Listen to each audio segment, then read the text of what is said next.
Well, good morning, everybody. It's great to be here at Georgetown, particularly as a 1999 alum from Mages. So it's great to be back on the hilltop for a day. Boy, a saxo for all you Georgetown students out there. This really is I'm getting a kick out of this in many ways. Particularly when I got out of the parking garage and looked around and said, "What is this place? I don't recognize it at all." So none of these buildings existed back in 1999. So to see the university grow like this is truly exciting. So thanks for hosting us. First thing I want to do is I want to say thank you and introduce some of the seniors who are here today.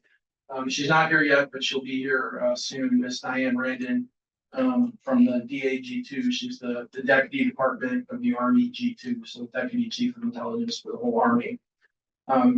Major General Chun Suk Kim is here today from the South Korean TRADOC. We were thrilled to host him at TRADOC headquarters on Monday. Spent the whole day together, and they are in the process of creating their own mad scientist effort. And we signed a memo of understanding to do further coordination and cooperation, which will include a mad scientist event in 2027 in Seoul. So we're super excited about that. So, sir, thank you so much for being here. Norm Lawrence as well.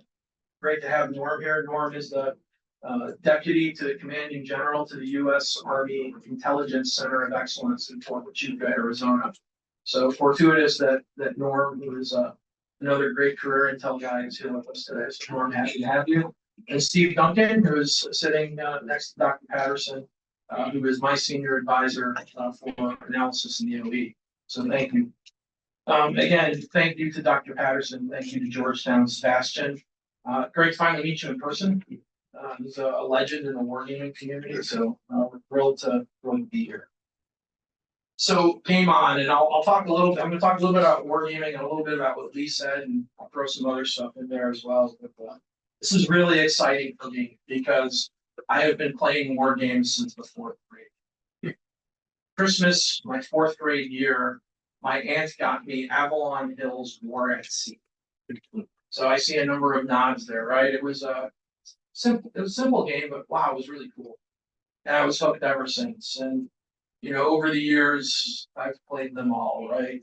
Panzer Blitz, Squad Leader, Advanced Squad Leader, the Third World War, Gulf Strike, all those games, right? And I have to say, you know, playing them as a kid, right, fourth grade all the way up through, you know, my college years, I think prepared me to do the job that I do today in ways that I couldn't imagine at the time, right? It gave me an understanding, even perhaps in a simple way, and in an uneducated way, because I certainly hadn't started doing this professionally yet, but it introduced me to some important ideas really about warfare. And I think it made me a better intelligence analyst as I started out. And I actually started out in the mid-90s while going to Georgetown. I remember handing in my paper, telling my professor, "You're not going to see me again because Allied force just kicked off." Right? But I gave him my last paper and he was able to graduate. But you know, my first game professionally, 1998, I worked for the Office of Naval Intelligence, and I played a game at the Naval War College. That was a GS7 or GS9, and I had a big game. I sank a blue carrier.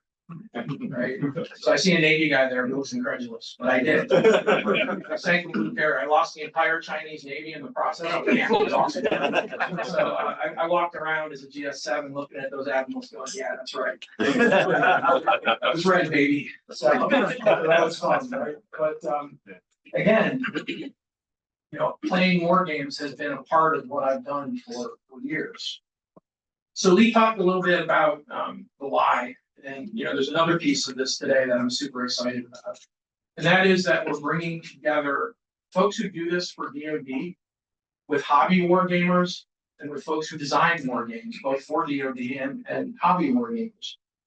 You know, I mentioned you know what I've done in the past as a kid, but I rediscovered wargaming during the pandemic. right? When we're all at home. And Mitchell Land is here, actually, who designed the next war games. And I stumbled upon them at a wargaming convention that came to Wilkinsburg, Virginia, and I've been hooked ever since. Right, again, so sort of got me back into thinking about wargames. Mitchell, so glad you're here today. And of course, many of you in the audience are game designers and game players who have done this. But the idea to bring us together came to me. I was in Honolulu. I was actually playing a war game, and it was early in the morning. Couldn't quite see the water and the palm trees, because that's what happens when you play war games. People say, "Cool, you're in Hawaii," but you like wake up at 0 dark 30. You don't see the water, and you go through a windowless room, and you leave when it's pitch black. So, could be any place in the world. But it came to me that the sun was actually coming up, and I thought, wouldn't it be cool if we actually added sort of hobby gamers and others to this process? And it also led to, I think, a great effort that the MadSci team did to get a crowdsourced look at wargaming. And I know many of you contributed. Some of you who contributed will be on panels today. But we got hundreds of inputs, and they turned out to be a number of blog posts. So thanks for the contributions. So it said I play war games a lot. Said for hobby and for fun. I've been the Red Commander in 15 odd games over the last couple of years for the Army, for the Joint Staff, for the Navy, and for others. For those of you who are interested, I just published an article in October in Military Review, which are my reflections of being a Red Commander. I'll give you the 7 things I came up with because I think they're important to think about as we go through gaming today. First one is that everything starts with the enemy. We all think that should be easily understood, but we forget it sometimes because the Department of Defense is just so big and inexorably rolls along.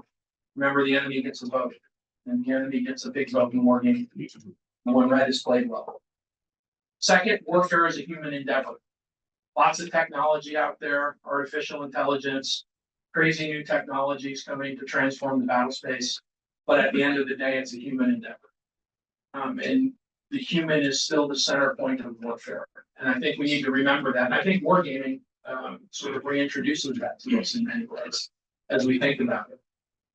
In the piece I wrote, I actually hearkened to an exercise war game called Ivy League 1982, which postulated an immediate sudden Soviet strike on the United States, nuclear strike, with minutes to respond. They played Ivy League twice. The first time they had a stand-in for the National Command Authority, and the second time President Reagan actually played the game. And Reagan decided at the time he wasn't going to leave the board kneecap. He was going to manage the crisis from the White House, right? Completely flummoxed all of the plans that we had for how to handle a nuclear strike. People didn't know how to react. Again, a human making a very human decision. I think that's important. Wargaming, as I think Dr. Patterson alluded to, is the closest we can get to this sometimes. Important to think about. Great power warfare is joint, it's combined, it's interagency, and it's whole of nation. And our games need to reflect it. Gratified that we have partners from everything that I just mentioned at this point here today. So in the Army, we like to live in the tactical, but what I've learned from wargaming is that modern wars, particularly great power wars, won at the operational level. And that's important to remember. Wargaming helps us guard against strategic surprise and failure of imagination. Right? If you can see it happen in a war game, you remember it. One thing about being red, I have a really good record, right? At playing red, we usually win.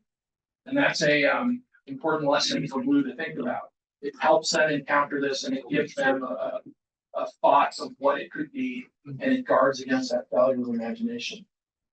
Then lastly, blue buy-in is what makes war games important. No matter what we do at red, blue has to get it, has to internalize it, right? And that's where it becomes important to take the learning that we generate from these games and make it available to blue leadership. I'm going to give you a historical example. At a university, I can't help it. August of 1941, the Institute of Total Warfare, Tokyo, Japan, was an institute created to bring the best young thinkers within the Japanese military and civil service together to look at complicated problems. One of the problems they were given was what would a conflict with the United States look like? What would the implications be? They did significant research and they played multiple war games. And they reported their findings a couple months later to the Prime Minister, Prince Kanoye. And what they told him is Japan will likely win the first couple of battles, but will eventually be starved of resources and lose the war. That's what the gaming told them. They were surprised to hear this, so they played another game, bringing in key cabinet ministers and military commanders. Came up with the exact same conclusions. They were forgotten. They were never internalized, and they never got to the blue commanders in Japan. Right. So gaming's important, but it's important when you make it stick. So lastly, I'm going to finish on a couple of points Lee talked about when he talked about the why, right? Making people better. What I tell folks who play war games, and I think the true value in how we learn from war games, is again, understanding what we see and guarding against that failure of imagination. My red players, when they come play for me, I challenge them to be able to close your eyes and visualize the fight as it happens over time and space. Ladies and gentlemen, I have played these scenarios out 100 times in 6 ways till Sunday. You pick it, I've done it. I've invaded Taiwan 100 times. I've fought in the Salaki Gap. You name it, I've done it. I can see the fight unfurl over time and space. And it's our challenge to make sure that we let Blue understand that as well. And that's what we aim for.